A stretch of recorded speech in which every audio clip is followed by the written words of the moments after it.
Tadi saya katakan as-sultan itu memiliki makna al-mulk, ya, kekuasaan.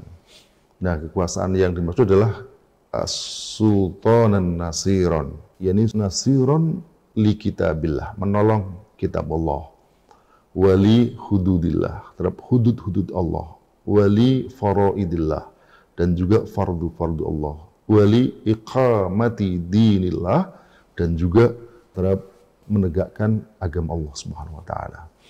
Nah, pengertian seperti ini ya berlangsung dari dulu sampai sekarang. Jadi Sultan Nasiron itu dengan kata lain adalah kekuasaan yang menerapkan Islam secara kafah. Dan kekuasaan yang menerima, yang menerapkan secara kafah itulah yang dalam terminologi Islam dikaitkan dengan hadis-hadis yang lain, itu adalah al-khilafah.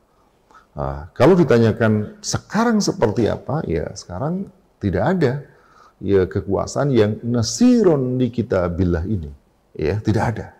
Bahkan kita tahu ketika Al-Quran dihina, ya ketika Al-Quran dinista, ya tidak ada tindakan yang jelas untuk menolong Quran.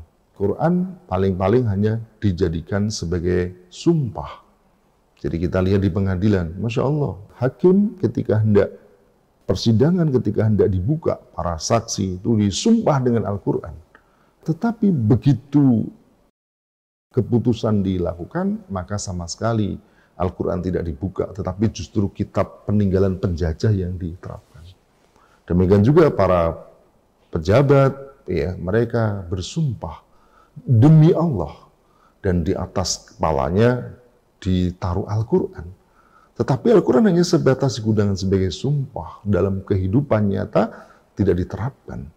Nah, di mana nasiron di kitabillah? Tidak ada, gitu.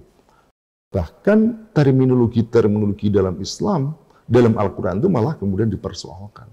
Misalnya ada kata al-jihad, ada kata syariah, sekarang misalnya dipersoalkan kata al-khilafah.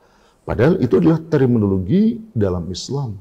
Ya, ada dalam Al-Quran, ya, ada dalam setidaknya dalam tafsir-tafsir Al-Quran yang dijelaskan oleh para ulama, ada dalam hadis-hadis Nabi, ada kitab-kitab syarahnya, ada juga dalam kitab-kitab fikih, kitab tarikh, tetapi kemudian dipersoalkan. Jadi tentu tidak memenuhi kriteria seperti yang dimaksudkan di dalam ayat ini, sultanan nasiron.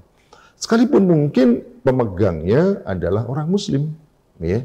Tapi kalau kemudian yang dilakukan oleh kekuasaan ini bukan untuk nasiron li kitabillah, wali faraidillah, wali hududillah, wali iqamati dinillah, sebagaimana dikatakan oleh Qatadah tadi, tentu tidak memenuhi kriteria sultan dan nasiro yang disebutkan dalam ayat ini.